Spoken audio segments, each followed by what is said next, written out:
Hi, everyone. Thanks so much for being here. I'm Elizabeth Rush. I teach in the English department. I'm your moderator for today's discussion.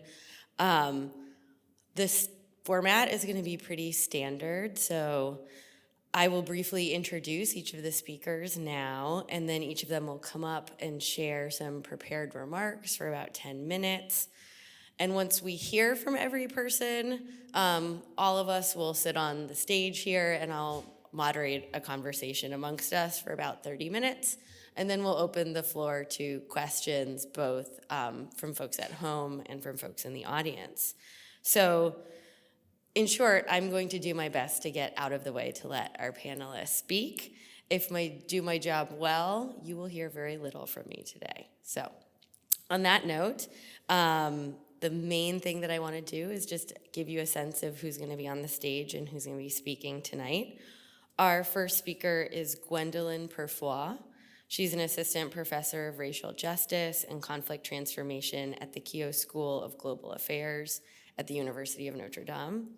As an urban scholar and ethnographer, her research investigates how material infrastructures, transportation systems, and public spaces shape the experiences of minoritized and marginalized individuals and communities.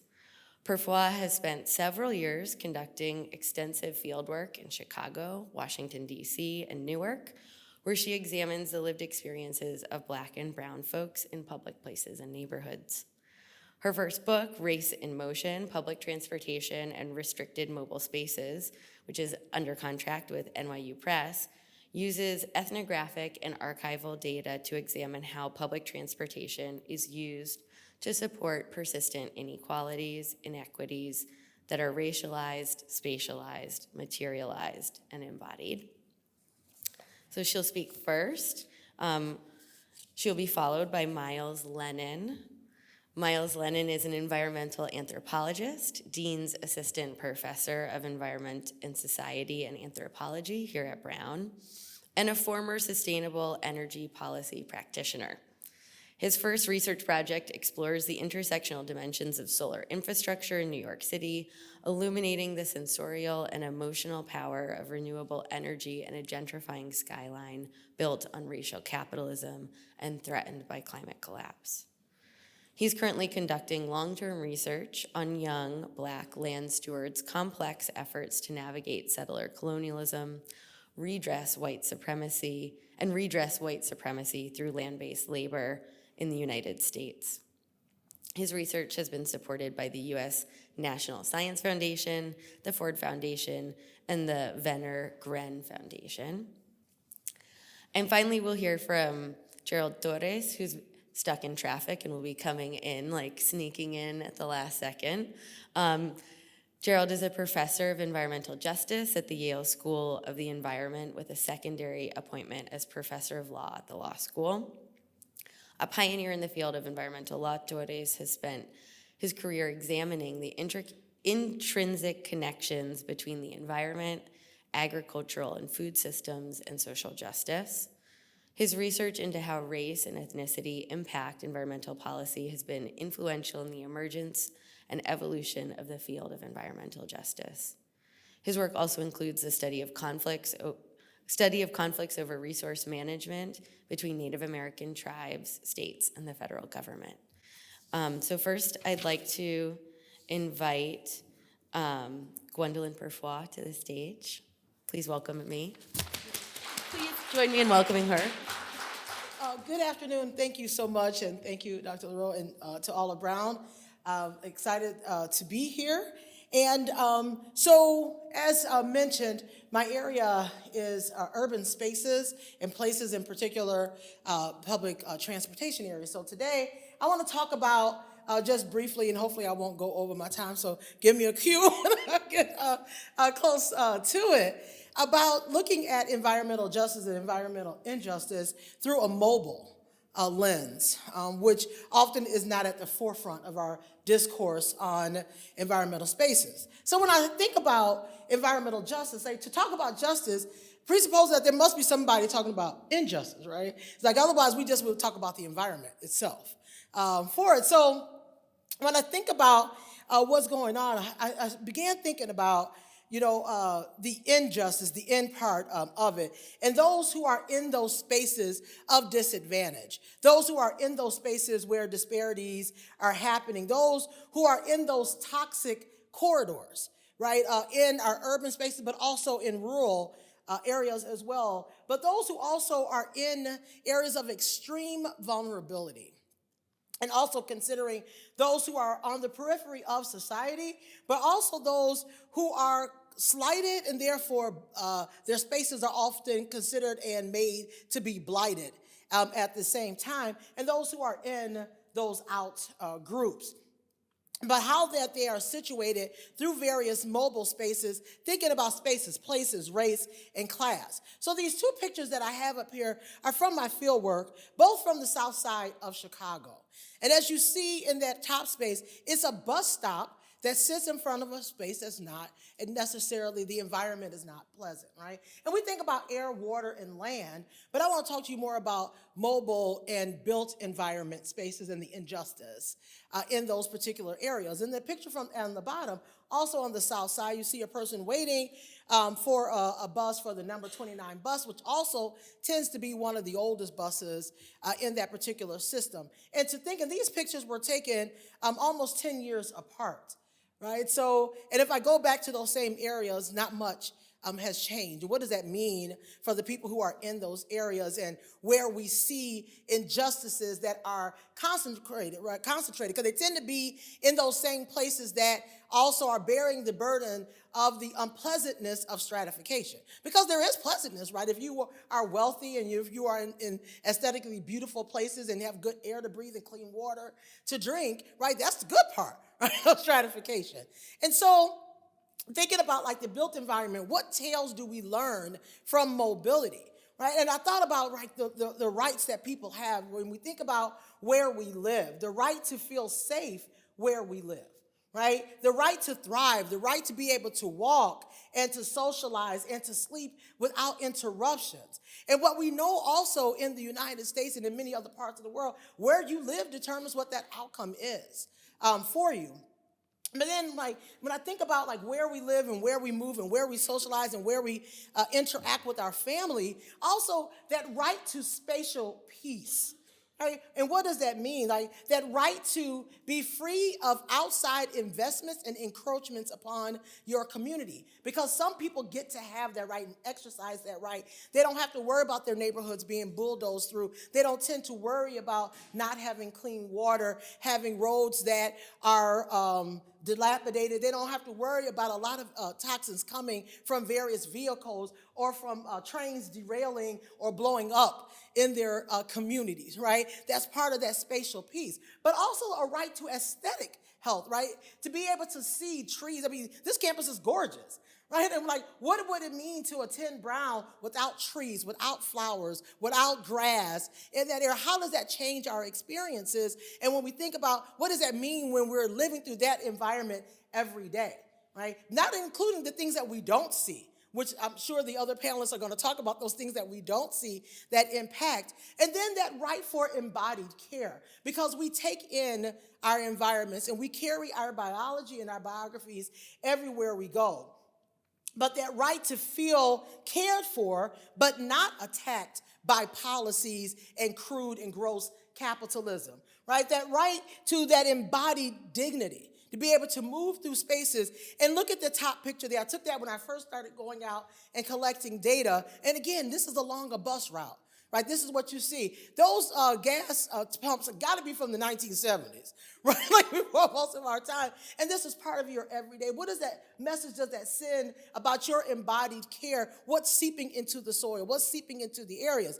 And this particular picture on the bottom, I think I was like, that speaks the message of a marginalized and minoritized community, just pain. Right? It is, and I always like to use that picture because there's so many things that are happening in these same particular spaces. And so when we think about environmental justice and racial justice, thinking about transportation racism, but in a very particular way. Like I mentioned, it's not just about the water, the air, in the ground, but how the built environment itself and the vehicles that move through this built environment are imbued with injustices at the same time. So I really make the argument that environmental injustice is also mobile, and that we should consider that mobile side of it, because it grows and it moves, right? And so part of my research looks at like buses, the actual vehicles, right? They don't just sit there, but they move through these communities. What does that mean to have dirty buses and dirty trucks and dirty cars moving through communities that often are also dense, full of factories, and also have waste areas and medical waste spaces and other toxins in those areas? But also, what are those transit environments? So these two pictures that you see here, the one on the top, again, it's the south side of Chicago. It's at right outside of one of the busiest train stations along the Red Line, which is our L line. Train on the south side. You get on the train and off the train. What is the environment showing you? That there's nothing healthy there. It's McDonald's and Max Roastery Polish. Max Roastery Polish is good, don't get me wrong. It's quite tasty. They got all kinds of good stuff there, right? But the entire environment, and on the other side, it was a gas station and Burger King. Right? So you got this busy station.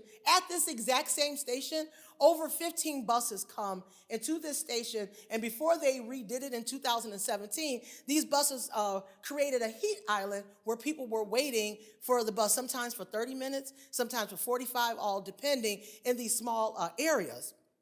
The picture on the bottom is inside our Metro station, and the Metro is the luxury line, commuter line for Chicago. And they have several stations. This particular downtown station happens to have also where the train that goes to the majority of the minority communities that Metro travels to, and the majority of the lower income communities that Metro travels through, but also the Indiana train that goes through working class, lower, and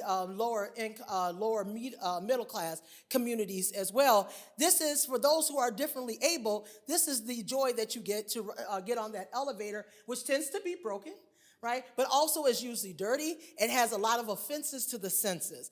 As I say, and this becomes embodied. This is the everyday experience of coming in. And so then we have these old buses, and the trains, are pretty much the same, that are riding through these communities that have all these other types of environmental injustices. And so what we see is a trend of government policies and institutional racism and even interpersonal racism that really begins to occupy the life and the health of people of color and communities of color, where it is taken, picked up, and dropped right into the community in very intrusive ways where people don't have choices. These pictures here are all of 95th Street, the station I just mentioned, and the other one. The top corner picture that's closest to the words, I don't know how to get this little thing to work here. So where you see, what do you see in three of these pictures? Garbage dumpsters. 5 dumpsters that have sat there for almost 3 decades. In the summertime, in the same place where there's a heat island, you see people waiting in front of these dumpsters for their buses, for those old buses that also are emitting lots of toxins at the same time. Now, you imagine that when the temperature is 100 degrees, when it's 95 degrees, right, what it is that you're experiencing besides the bees and besides the flies and the dirt that comes off of that area. They redid the station starting in about 2016, 17, but you see people were still walking past those same dumpsters. And then you see where I even put the copyright so you can see in 2023, this was just last week, people were sitting outside because there's not that many places to sit to wait for these buses, even in the remodeled place. And where are they sitting again? Right by those same dumpsters that have been in that space. So what we often see when we think about environmental racism and environmental justice is constantly waiting for justice to move in.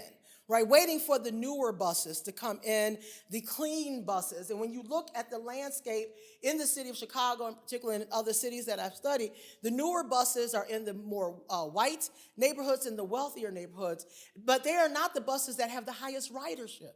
So imagine in communities that have high levels of ridership, the buses tend to still be the oldest ones in the system. It also means that those buses tend to be crowded because they're not the articulated buses, so the bus may have to stop at 95th Street and let off a lot of people just to let on a lot more people to come in. So those buses are sitting there and idling and exposing the community to even more.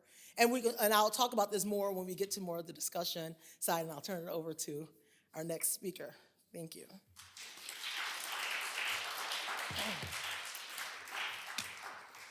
I have this machine here because if I don't use it, I will just talk at you forever. So, so thanks for bearing with me. So I want to actually step back and offer some very, very, very broad context for thinking about the environment and race, and specifically, I'm going to quickly sketch out how nature, as we commonly understand it, historically took form through white supremacy. Now, this might strike you as a little bit of a bonkers statement, because most, if not all of us, have experienced the beauty of being outside with the trees, especially on a day like this, relaxing by a lake, hiking in a park, admiring flowers in the spring, playing with animals, mountain climbing, listening to the birds, encounters with what we think of as nature that are in no way marked by white supremacy.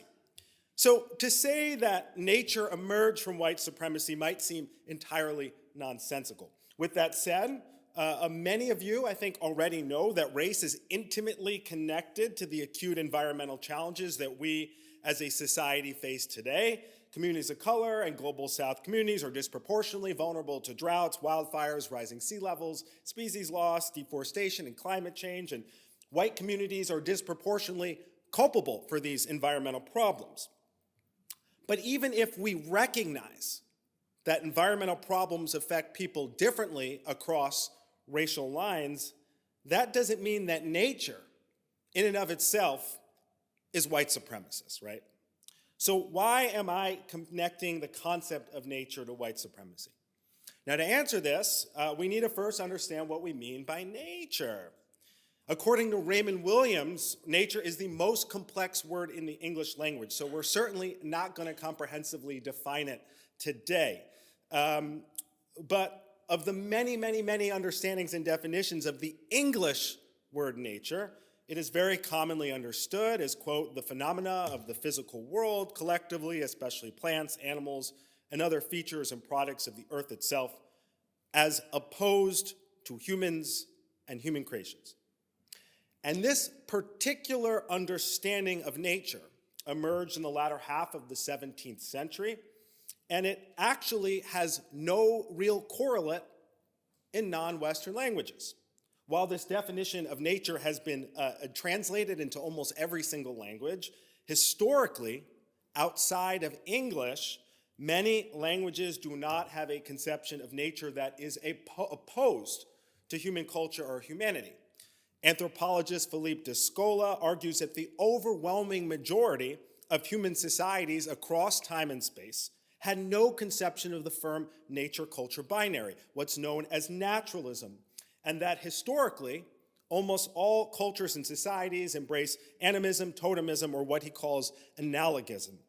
For example, the animistic Tlingit people, whose ancestral homelands are present-day Western Canada and Alaska, recognize personalities, selfhood, and agency within the glaciers that compromise their environment. Totemic societies, such as Aboriginal cultures in Australia, see all forms of life as having both similar spirits or identities and as having similar exterior forms. Analogism refers to belief systems that believe that infinite essences link all forms of life into a vast web of existence. Pre-modern China and India, the Aztecs, the Dogon people of West Africa, all subscribe to what we can think of as analogous philosophies.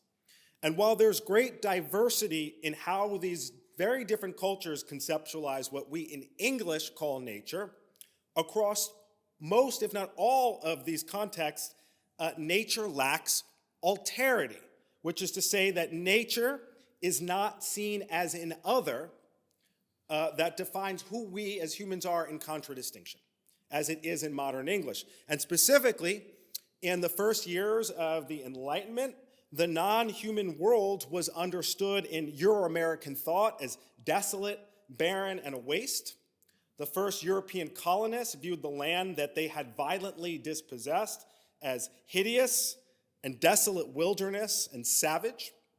Put differently, they viewed the non-human world as an inferior other, not in terms of kinship and reciprocity, a pejorative alterity shaped by both colonial interpretations of Judeo-Christian theology and Enlightenment-era science. For instance, the American Puritans believed that God calls for the forceful subjugation of nature, right? And we can locate similar forms of alterity in other places Europeans colonized, in Latin America, Asia, Africa, and the Caribbean.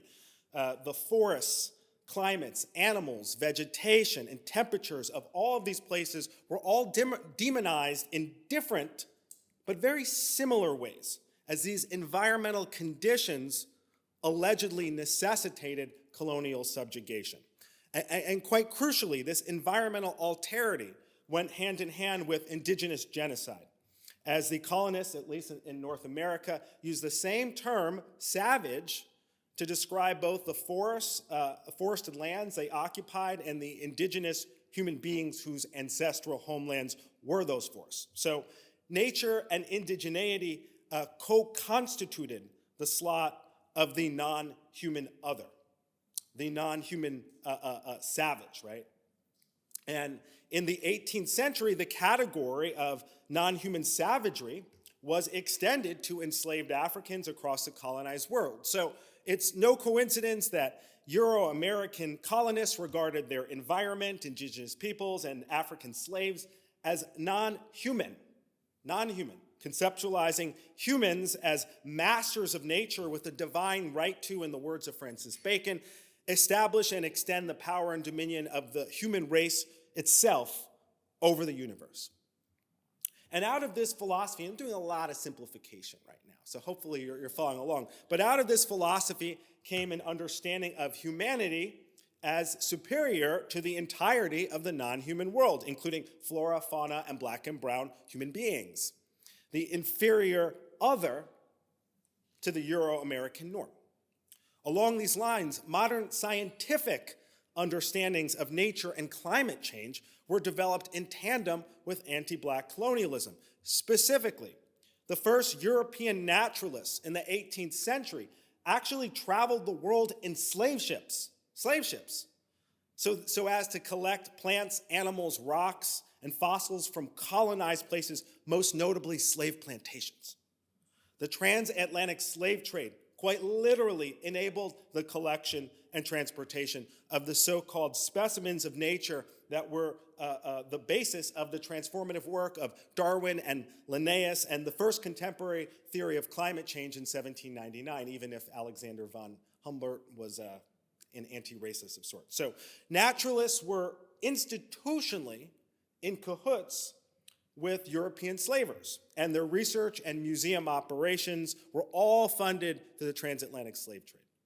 At the same time, those plantations were a specific way of organizing land, seeds, animal, irrigation systems, precipitation seasons, and of course, human beings, to maximize the commercial output of crops toward anthropocentric ends. Thus, the plantation, as an ecology, bore the imprint of an ideology that didn't simply elevate white men over enslaved Africans, but also white men over the totality of non-human nature. Furthermore, these plantation ecologies catalyzed industrialization in the modern capitalist order, which in turn transformed the Euro-American conception of nature when a small cohort of privileged white men in the 19th and early 20th centuries began to venture outside of urban areas to explore the forests, mountains, rivers, the non-human world that their industrial society had denigrated. They began to view the bad air quality, smog, and soot of urban life as antithetical to the human condition. And they developed the view that instead of urban modernity, humans need to be in nature and appreciate nature and hear the song of the birds and feel the canopy of the wooded trees. They began to romanticize nature as the medicine for modernity's existential maladies.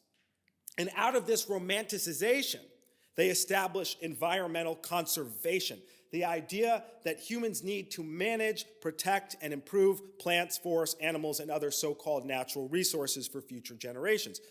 Conservationists like John Muir, Gifford Pinchot, and Madison Grant set up a whole movement, a bureaucracy, policies, and a way of life centered on protecting and improving the non-human world. But while this might seem like a departure from the view of nature as savage, this new conservationist spirit was very much aligned with the forms of white supremacy that informed earlier conceptions of nature. For starters, this idea that the non-human world needs to be managed by humans was still predicated on the philosophy that humans are a different form and superior to the non-human world, that humans have the gifts of reason and science to control the world. At the same time, the non-human world is seen in this view as pure, and human culture is viewed as degenerate, backward, and polluting. So on the one hand, they're saying that humans have the ability to improve and manage nature, and on the other hand, they're saying that humans degrade nature. Now, again, simplifications here, but this might seem like a contradiction, but it begins to actually make a little more sense when we factor race into the mix. Most of the forefathers of conservation subscribed to scientific racism and eugenics, and they saw indigenous peoples as not only racially inferior to the educated white man, but also as an environmental hazard, which is to say that they believed that the forest and mountains and plains should be cleared of all indigenous people to create their mythic vision of a pure, non-human nature where white men could escape to. So the whole idea that there exists a pure, non-human world that we must conserve is based on the idea that indigenous people, with their land stewardship practices like ceremonial burnings, are a fundamental threat to nature, legitimizing the violent removal of indigenous peoples from their ancestral homelands. So today, we often see the natural world as an other to human civilization due to a vision of nature that demonizes cultural groups who dare to dwell with and make kin with the non-human world. In this vision, it's good and well to hike mountains and to watch the birds and to even camp out in the forest for a few days, but the forest is no place for human civilization. And out of this colonial vision emerged national parks and wildlife conservation centers all over the world. And almost all of these parks, from Southern Africa to Southeast Asia to Australia, were built by displacing indigenous peoples from their ancestral lands. Almost all of these parks were built on a naturalism that viewed indigenous people as inferior to the science and managerialism of Euro-American society. In other words, all of these imagined natures were based in the fear of a racial other. And the people who staffed and governed these parks, the people who were immune from discrimination on their hiking trails, were unsurprisingly and are overwhelmingly white. Not entirely, but overwhelmingly, right? The white supremacist naturalism has had devastating effects on the non-human world as well. For instance, the West Coast forest fires that we've seen over the last few years were largely attributable to a white supremacist naturalism that denied indigenous peoples of their ancestral lands, because indigenous genocide and criminalization led to the rapid and unprecedented expansion of forests throughout the 20th century. And while many of us, myself included, were taught that this was a really good thing, that we should let forests grow, in fact, many forests for tens and thousands of years on this continent have historically relied upon the controlled burns of indigenous peoples, such as the Keough and Yurok tribes of present-day California, who would very strategically burn the forest to enhance soil fertility, remove invasive species, and maintain biodiversity. And they did these controlled burns as a part of their culture, a culture that saw human identity as bound up with the identities of non-humans, including the forest. But without these controlled burns, warmer, drier, and windier days caused by climate change have exacerbated natural forest fires, bringing a level of destruction that would be easily mitigated if indigenous peoples had been continued to steward their ancestral lands for the last 200 years. Yet in recent years, Black and brown people the world over have not only continued the long-standing work of enacting the relations with land that the concept of nature has historically debased, but we have also made more specifically done this in ways to challenge the concept of nature, as I just laid it out. For instance, I just completed a year of field work with Shelterwood, a queer Black and indigenous land stewardship collective on the ancestral homelands of the Keough people in Northern California.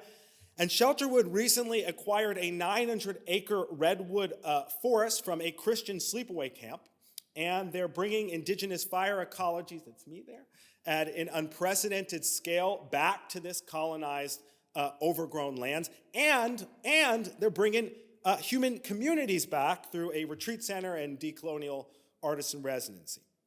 Shelterwood recognizes that the idealization of a pure nature goes hand in hand with indigenous genocide, Black enslavement, and the unprecedented wildfires that we've seen on the West Coast in recent years. And thus, addressing these troubling legacies must entail dismantling the colonial boundary between humans and non-humans, multi-species ecological work that is also anti-racist work. Thank you. In some ways, I want to, the way I had thought about doing my talk, I decided I'm going to change based on what I've heard, because it's important to understand environmental justice, both within the context of its current kind of policy dimension. That is, what does it mean in the world today for purposes of policy it's normally understood? And to do that, you've got to understand, in my view, the current history of environmental justice.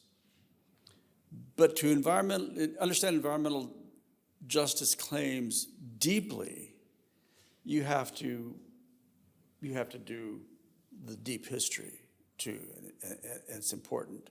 I want to begin with a couple of comments that build on what you just said, because the idea of the separation of nature from humans is, in fact, of course, a Western, but certainly almost American idea. So the idea of wilderness is an American idea. The idea that wilderness was a place where people weren't, right, is an American idea.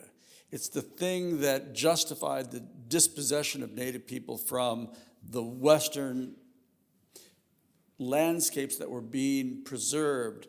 And part of that was a response, at least if you believe the history, right? Part of it is a response to the grandeur of Europe to which Americans were responding. So Europe had its great cathedrals. Europe had its, beautiful palaces. But the United States, right, had its kind of natural cathedrals, right? Those majestic landscapes. And those landscapes were viewed as being kind of discovered, right? When in fact they were inhabited. The other thing that's really important is to recognize that when the Europeans landed, they actually didn't even know what they were seeing, right? What they thought they were seeing was wild land as opposed to land that had been managed. When I used to teach in Texas, and my students would occasionally remark on how it was, fortuitous that that pecans grew in groves, and so it was easy to collect nuts. And the immediate question you have for them is, you think that was an accident? No, of course it was a managed landscape, but it was a managed landscape that was immense. So a squirrel could get in a tree on the eastern seaboard and not have to touch land again until just outside of Dallas. So the forest that the Europeans encountered was thick, but it was managed. And fire was an important part of that. Mark Spence has written a book called Dispossessing Wilderness, which is about the active removal of native people from these natural landscapes. So that's one part of it. The second part of it is, and here the reference to the Black radical tradition is critical, because unless you understand and appreciate the evolution of colonialism, right, you can't really understand the current manifestations of the inequalities, the distributional effects that we see across a lot of realms, and I'll talk about that in a minute. Unless you understand colonialism and deep colonialism, you can't understand what you see when you walk around the world today, right? So just as an example, at one point, cotton and cotton production and products represented over a quarter of the British economy. So when the South was attempting to secede and in order to preserve the slave economy, they felt, the Southern leaders felt as if they would have allies in the British because of the extent to which cotton was dependent upon, or the British economy was dependent upon access to cotton. What the cotton dealers, manufacturers, producers in Britain were doing, of course, was recognizing the problems in North America, right? And they were developing a cotton industry in Egypt and a cotton industry in India. So the colonial process that brought the plantation, which is a capitalist form of agricultural production that needs to be clear, viewing black bodies as a form of embodied capital in a real way, right? The British moved their cotton production to new places, India and the Indians, to Egypt and the Indian subcontinent. The Caribbean wouldn't look the way it looks but for colonialism. So the lessons of colonialism and the lessons we get from the Black radical tradition, Cedric Robinson I'm thinking of in particular, right, but also the scholars from the islands, right, tell us about how we need to understand a history that we think we understand but don't really understand. Okay, that's one. Femi Taiwo, and I don't know how many of you are familiar with his work, and I really would recommend you reading his book called Reconsidering Reparations. Right? But what he does is he tries to take the Black radical tradition and to use it to understand the inequalities that are embedded in our economy and are reflected in environmental injustices. And he proposes that we understand it as the global racial empire. And that the challenge he puts in front of us, and it's a challenge I'd like to put in front of you, is that colonialism was a form of world making. It was a form of world making. And if we are going to transform the distributional inequalities that we see today, we have got to be committed to world making. It's not something that is going to be done in bits and pieces, but it's got to be done all the way to the ground. That is the way we think about things, what our actions have to lead to. Not to say you can change the world all at once, right? And not to say if you're not changing the world, you're not doing good work. But the vision has got to be one that is committed to changing the world. Right? That's, of course, a tall order. I want to say one other thing, too, about nature, because it's really critical. There's a fellow named Daniel Ruiz Serna, from Colombia, who's just written a book. He's spent a lot of time in the Colombian forests, dealing with native people there.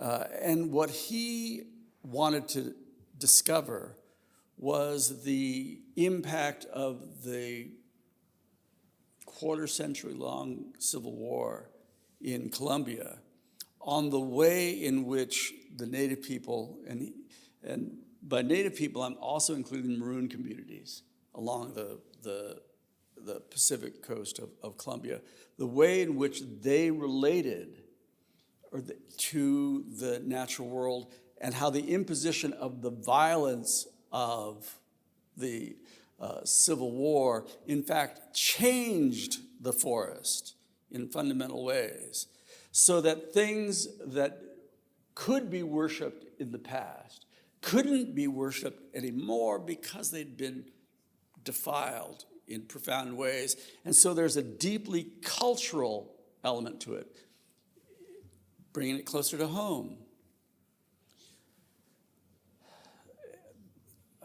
A friend of mine finally won, after 22 years of litigation, an effort to clean the Penobscot River. One of the key witnesses in that trial were the Penobscot elders, who tried to explain to the court that the river's not a resource that the Penobscot use. The river is the Penobscot, and the Penobscot are the river. And so it's a different conception of a relationship to the natural world that is and I will say, largely beyond the ken of most people. So that even things that I'm involved in, I'm sure some of you are involved in, isn't quite right. And I'm involved in a lot of people with people who are trying to create techniques to litigate on behalf of nature, so the rights of nature, right? But even that conception, of course, is part of the colonial conception, right? And it's a way that misunderstands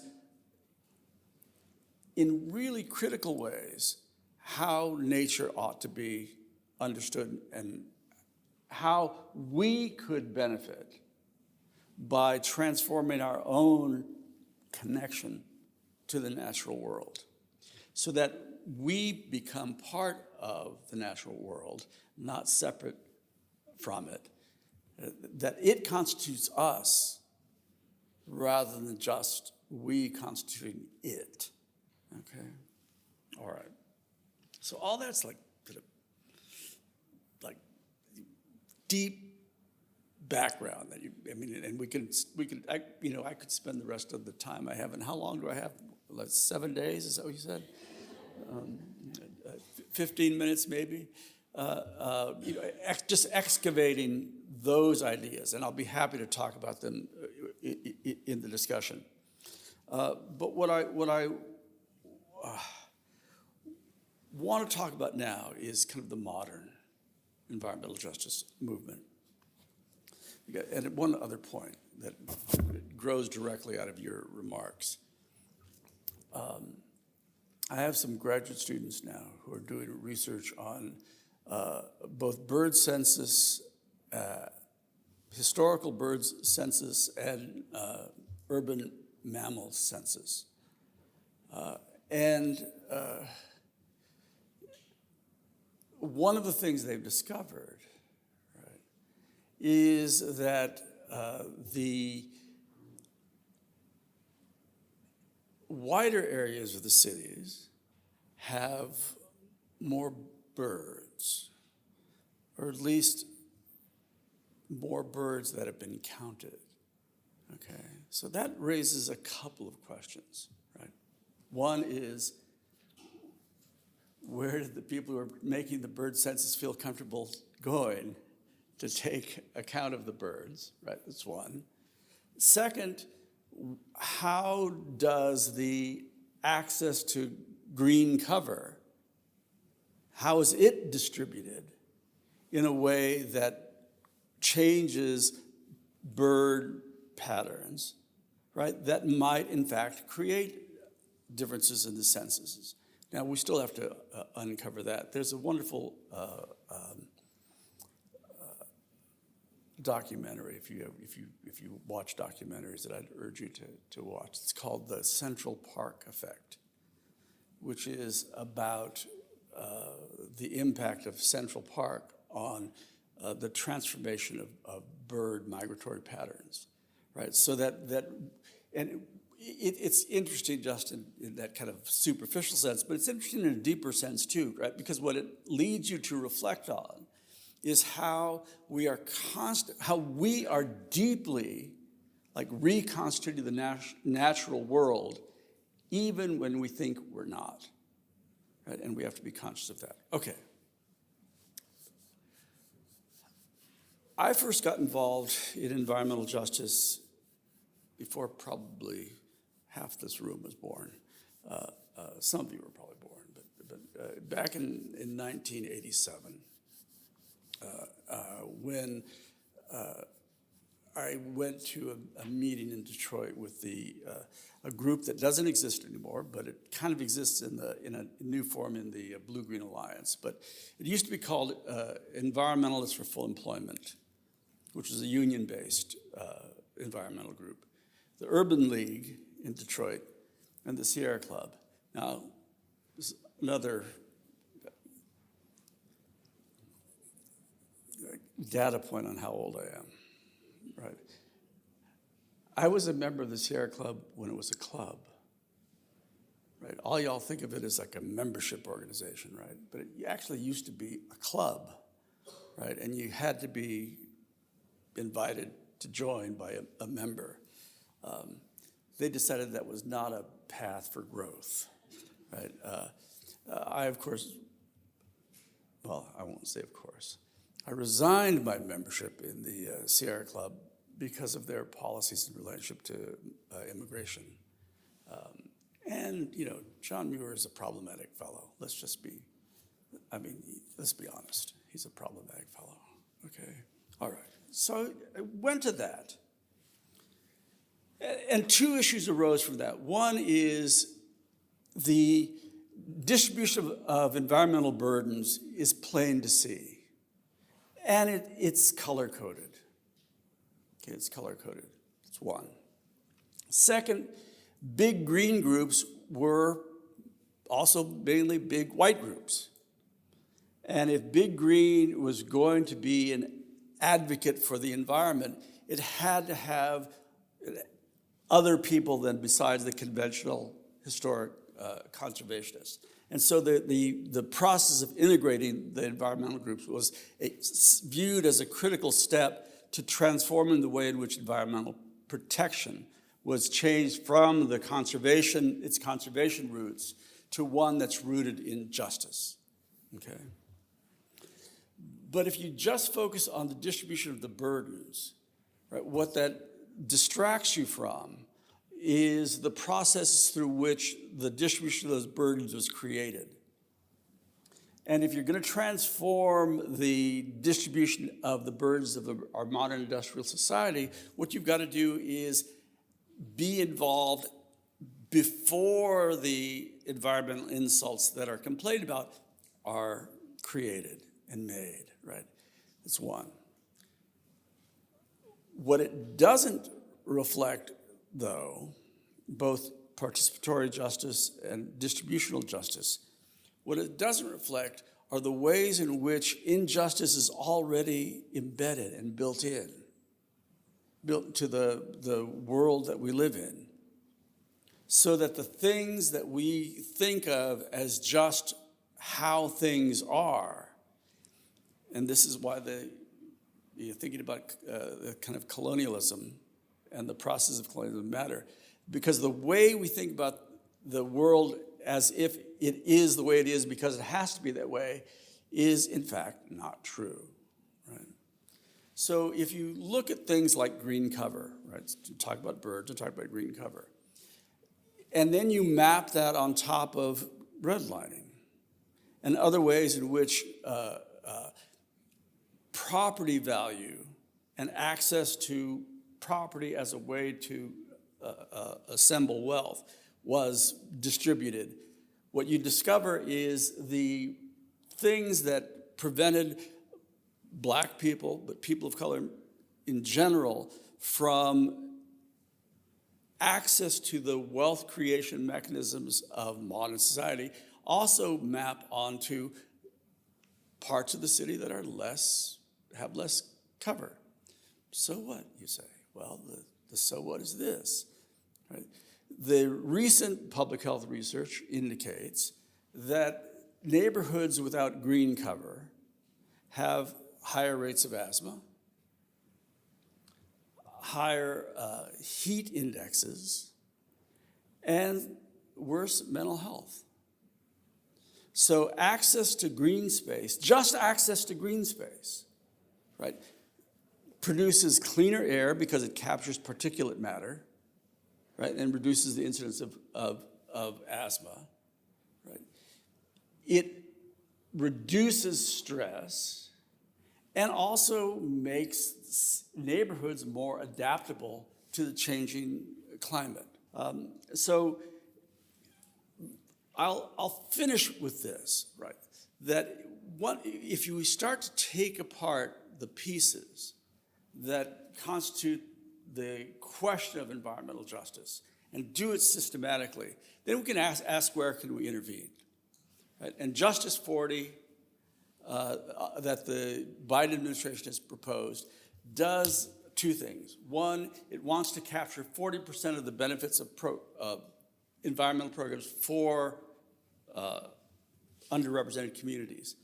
But more importantly, it says we have to do this, and this is a challenge I would put to all of you, is whenever you think about doing something to improve the environment, ask yourself, what is the justice element of the thing you're thinking about doing? And that should be the beginning point of your interrogation. So I'll stop there.